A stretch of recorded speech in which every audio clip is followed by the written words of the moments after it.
Hello, ProbStats, and welcome to Chapter 4. This one here is just probability, and we'll be covering the basics. You should have 4.1 out, your calculator, and your notes. So let's go. All right, we're going to identify properties as values between 0 and 1, because a probability, the most you can have is 100%. It cannot be more than that, or 1. The calculate the probability of event and the complement, which is when it does not happen.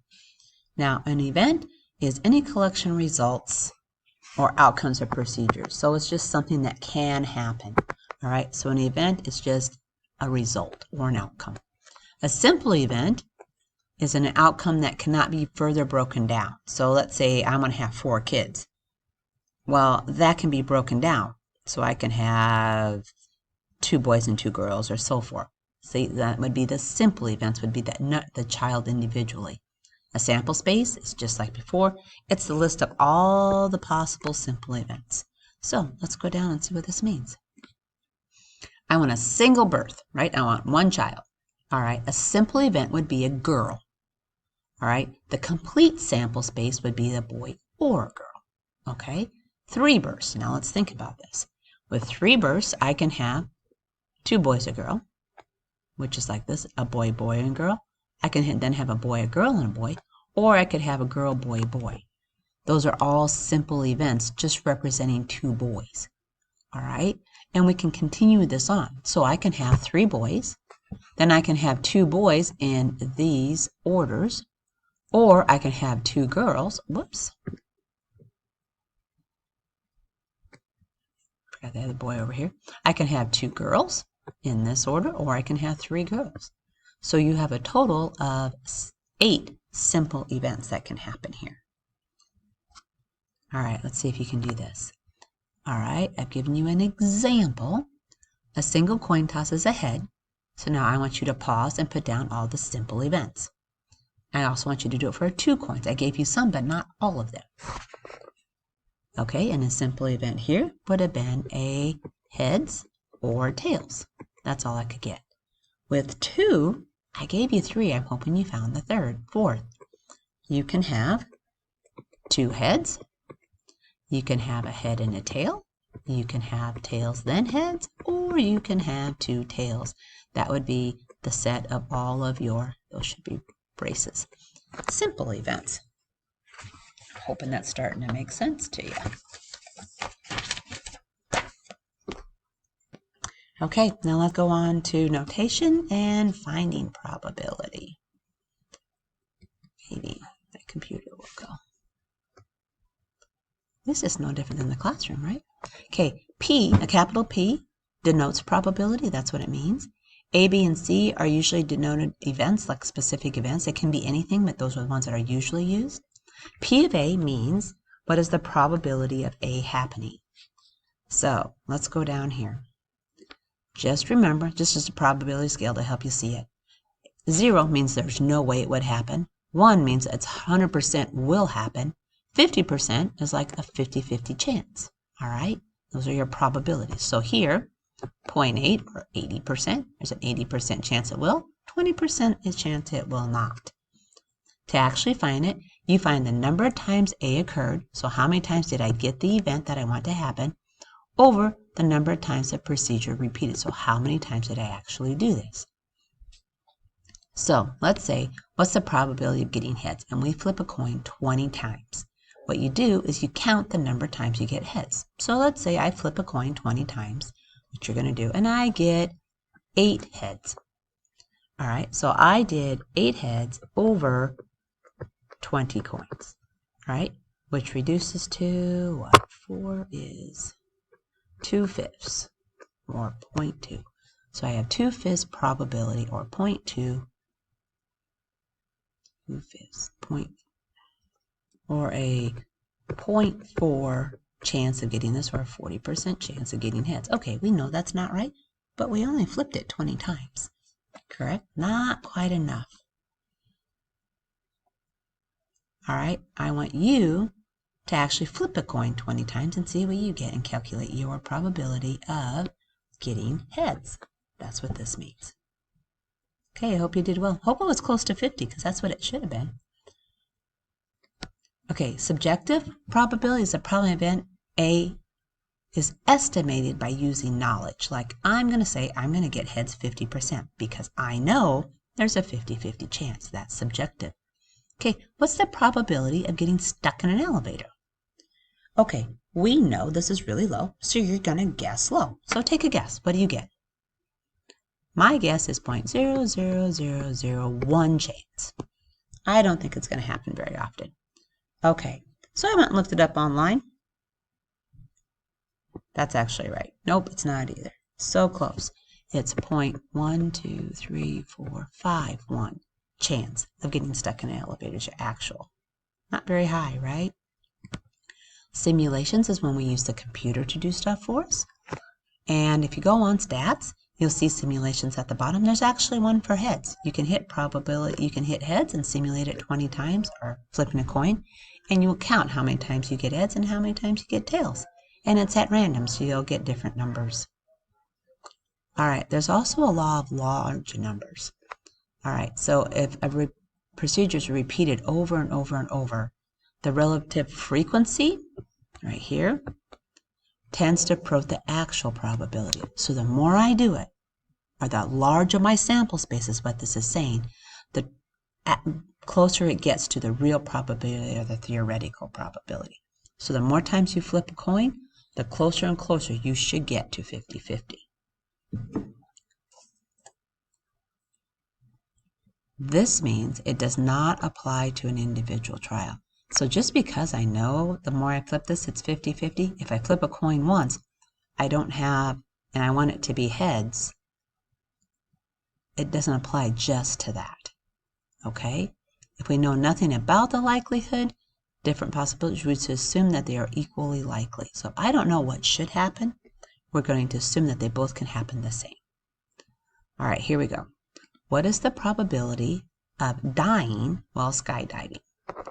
All right, so we're going to take in 3 million skydiving jumps, 21 of them resulted in deaths. Okay, what do you think the result is? You take the 21 divided by the 3 million, and you should have got 0.00007. This is the probability of dying in this. Is it the actual probability? No, but is it getting close? Absolutely, we're at 3 billion. So this is probably the true probability of dying. Not very high, correct? Still don't think I would do it. Okay, pause and try yours. Okay, I put this one in here because it's a little different, and I'm kind of hoping you did it wrong. Most people read this, and they put the 3,785 over the 4,720. Can you see why that is wrong? The 4,720 is the chance that they will not. It is not all of them. So the bottom has to be everybody inclusive, so you have to add those two numbers up to get your total, and then divide the one that you're looking for. There's actually a 44.5% chance that someone was texting while they were driving. I'm hoping that's wrong because that's bad. The complement of A is denoted by A bar. All right, and it's just the opposite. So if there's a 70% chance it will rain, the complement is 30%, or a 30% chance it will not rain. Okay, pause and do yours. You had the 0.000, can't remember how many zeros there were, 7. So we have 1 minus the 0.1237, which means there's a 0.999993 chance that you will not die, or pretty much 100%. You're safe. Okay, the rare event rule. Now, if under assumption the probability of a particular observed event is very small, the observed event occurs significantly less than or significantly greater than we typically expect. So it's higher or lower than we think should happen. So if I flip a coin and I get heads 90% of the time, there's something going on here, right? And we're going to assume that our assumption is not correct. It's probably a weighted coin if that is happening, correct? So something is wrong. Your assumption is faulty. Okay, significantly high number of successes, if the probability of X or more successes is unlikely with a probability of 0.05. Now remember 0.05 is our p-values. It's our probability that something happens by chance, right? And we always want that to be 0.05. The other ones that are used quite often are 0.1 or 10% or 0.01 or 99%. So those three, our book uses 0.05 the most, and that's also what's used most in the world too. But just realize it doesn't have to be. It can be anything else. So I want the probability of this happening by chance to be less than or equal to 0.05, which would be awesome. And you can read this. The same thing. Okay, here we go. We have 100 births, 75 girls. Is this significantly high because the probability of 75 girls is 0.000003, which is way less than 0.05. So this is a significant number, all right? If I have 100 girls with 55 girls, that probability is 0.184. We'll learn how to calculate those later. 0.184 is greater than 0.05, so we're going to say this is likely to occur.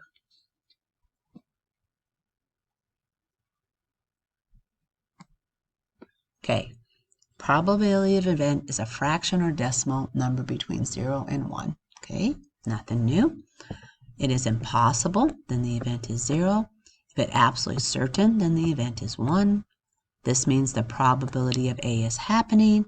This is the conjugate or the probability of A that is not happening. Just a review. Odds. Okay, actual odds against. You take the probability of it not happening over the probability of it happening, where A and B are integers. Now, if you get 16 to 4, we reduce that to 4 to 1. So we always reduce it to a 1 value. And it's always written with your colons. Actual odds in favor would be the probability, you just flip them. The probability that it does happen over the probability that it does not happen. So this is against, this is in favor. Payoff odds. So let's see if you're going to make any money. It's your net profit compared to what you are going to win. So how much do I make over how much did I bet? Let's get into something. Okay, if you bet $5 on a number in roulette. Okay, so I know nothing about roulette, so I had to go look this up. Your probability of winning is 138. There is 13, there's 1, 13, and 38 spaces is what this is saying. So we got my roulette wheel. According to the way I understand this, this is number 13, and there's 38 spaces on the wheel. The payoff odds by the casino are 35 to 1. So they're going to pay you $35 when you bet $1. The actual odds against the outcome of 13. How much? So we want to find this. We want to find out how much we win when I bet $5 on 13. And we want to find out what I should win if the casino wasn't making any money. So the casino makes money no matter what on this. They make money if you win, and they make money if you lose. Kind of cool, huh? That's why they stay in business. Okay, probability that I will win is 1 out of 38. So the probability that I will not win is 37 out of 38. We just subtracted it from 1, right? So 1 minus 1 over 38. We get the actual odds. So we take not win over win. The 37 over 38 over 1 out of 38. Common denominators, we get a 37 to 1 chance of not winning. Okay, the payoff odds of 13 are 35 to 1. See how they're lower? Okay, so I take my net profit is 35 for every dollar bet. So there's a 35 profit for every dollar. Now, if I bet $5, then I win 175 because I take 175 for the $5 that I win. The winning bettor would collect 175 plus the original $5 bet, and the total amount collected would be $180. So he would win 175. Don't really need to do that part. Okay, if they weren't operating at a profit, it's really 37 to 1. Okay, so if it's 37 to 1 and I bet $5, I would win $185. That's at no profit to the casino. So no matter what, if people win or lose, the casino on average is going to win $10 even or make $10 even when you win. So no matter what, they are coming ahead. Okay, I hope that makes sense. Good luck on your homework. Make sure you post questions if you have any.